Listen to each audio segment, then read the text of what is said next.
My fiancé, Mark, who's 30, recently bought a house, and I, at 28, moved in with him. The house is solely in his name, but our arrangement was that he would handle the mortgage, while I would cover all utilities and groceries. Although Mark's been encouraging me to see the home as ours, I still view it as his, since my name isn't on the mortgage, deed, or even a rental agreement, and he's been taking care of all the homeownership expenses. Initially, I wanted us to buy a house together after getting married, but our leases were about to end, and since Mark had the money for a house and didn't want to keep renting longer than necessary, now seemed like the best time. I was okay with this because I wasn't financially ready to contribute to a new home anyway, and I believe our current arrangement is more than fair. My family was thrilled when they heard Mark bought a place and that we'd be moving into a house instead of continuing to live in our small apartments. They love him like a son and were so happy to see him become a homeowner. My mom and her sister, my aunt, asked if they could come visit us for the 4th of July holiday, since they had time off and wanted to see the new place. They live about 3 hours away and planned to take the train. I initially told them no since we were still settling in after the move, but when Mark heard about it, he assured me it would be fine and that he was happy to have them visit. Mark loves my aunt's cooking and she enjoys cooking for others, so he thought it would be great to have her come and cook. We'd have the place ready for them by then. We bought all the necessary furniture, including beds for the guest rooms. Mark's sister and her kids were also going to be in town, so they'd be visiting us as well. It was shaping up to be a nice day where everyone could meet and spend time together. I was really looking forward to it and even bought a new grill while Mark got some fireworks to shoot off with the kids. It was supposed to be a fun weekend and our first time hosting as a couple. At first, everything was going smoothly and everyone was getting along. My mom and aunt were in the kitchen cooking, while Mark's sister was just hanging out and chatting, and the kids were watching TV. At one point, my mom started washing a dish, and I mentioned to her not to use the sponge on the counters because Mark doesn't like that. He's concerned about bacteria spreading from the sponge to the counter. Back home, we always clean our counters with sponges. I grew up doing it that way, so I figured I'd give her a heads up to prevent Mark from getting upset. Mark decided to turn this into a topic of conversation and asked his sister for her opinion on the matter. It seemed like he wanted to prove he was right about the bacteria thing since it was something we had argued about back when I first washed dishes at his apartment. I had long ago conceded that he was right and stopped using a sponge on the counters. However, his sister didn't agree with his logic and pointed out that the sponge in the sink collects bacteria either way, and he's going to use it to wash another dish, thereby spreading bacteria to the dishes he eats with. So his argument about bacteria spreading to the counter didn't make much sense unless he was replacing the sponge after every use. Mark then pulled up CDC articles to try to prove his point, but her reasoning also made sense. She didn't think it was something worth arguing over and teased him about being a psycho over the bacteria and sponge thing. He eventually dropped the topic and we moved on to talking about other things.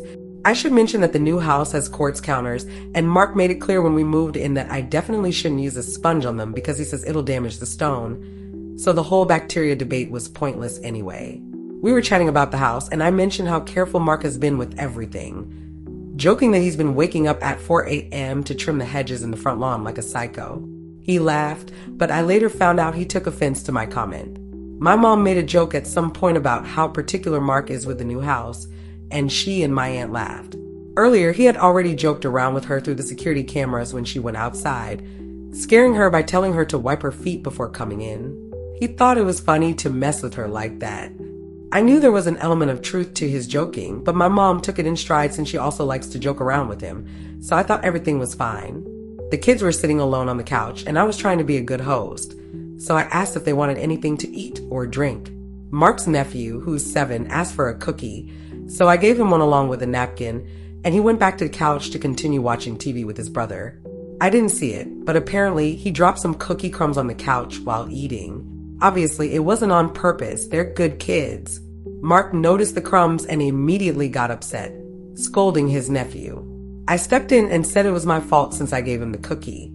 At the time, I didn't see a problem with it, because we sometimes eat dinner on the couch, and the material is really easy to clean, but I didn't mention that. Mark turned to me and started scolding me for letting them eat on the couch in front of everyone. I apologized multiple times, but he kept going on about how the couch is brand new and there shouldn't be any eating on it, giving me stern looks like a parent scolding a child.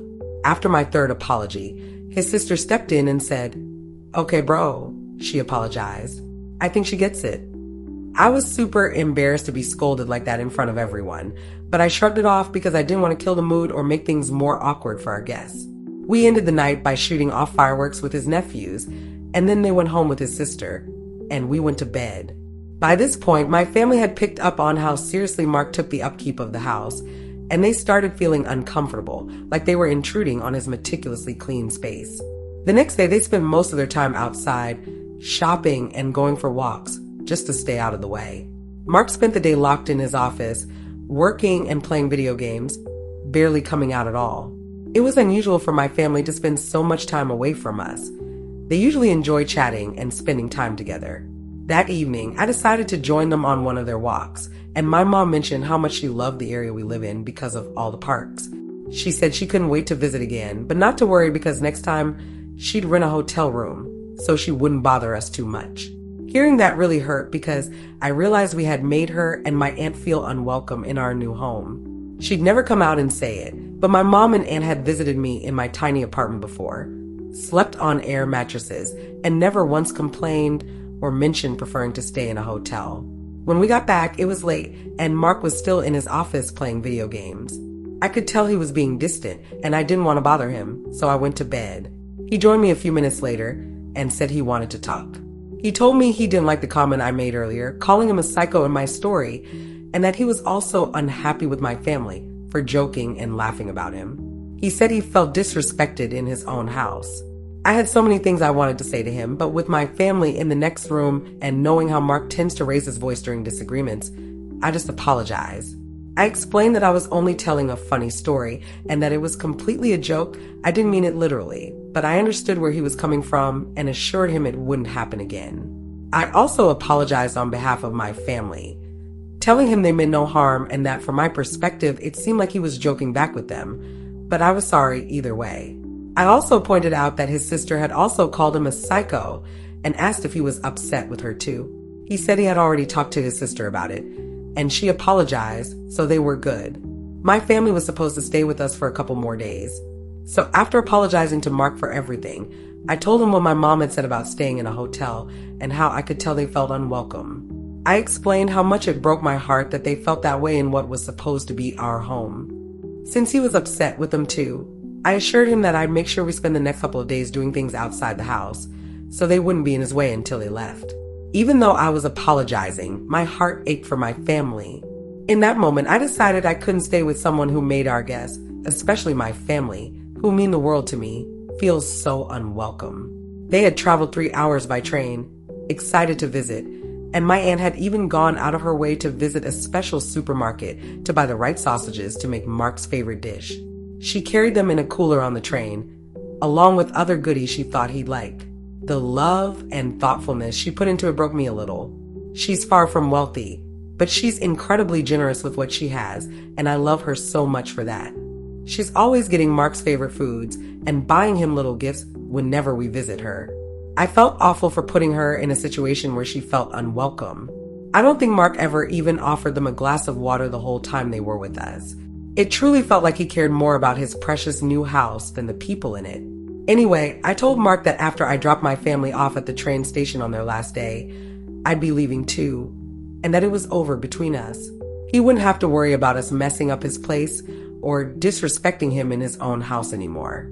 Over the next couple of days, my family sensed something was off, but all I told them was that Mark was mad at me over a disagreement. I didn't mention that he was also upset with them, but they felt it. Mark stayed locked up in his room for the rest of their stay, and whenever he did come out, he completely ignored us. He wouldn't even look their way or say more than a brief hi. I think he only came downstairs once while we were watching TV to grab the remote and turn off the bass because it was rumbling his room upstairs. He didn't say a word to any of us while doing it. My aunt was deeply hurt because she genuinely loves Mark like a son and felt like she must have done something to upset him. She's a very sentimental person, and my mom let it slip that she was crying the night before, thinking Mark might hate her. Her feelings weren't unfounded. Mark would either look away or give us a look of disdain whenever we passed him in the hall. Knowing how much this would break her heart, I told her that Mark was just upset with me and that he still cared about her a lot, even though he was angry with me. Mark didn't even come out of his room to say goodbye when they were leaving. Despite everything, my aunt's final words to me at the train station were for me to reconcile with Mark because she loves both of us very much. I've been feeling so conflicted about the whole situation and could really use some advice. On one hand, I regret calling him a psycho, even if it was meant as a joke. On the other hand, I feel incredibly guilty about how my family must have felt being in such a tense environment, especially when their intentions were so good.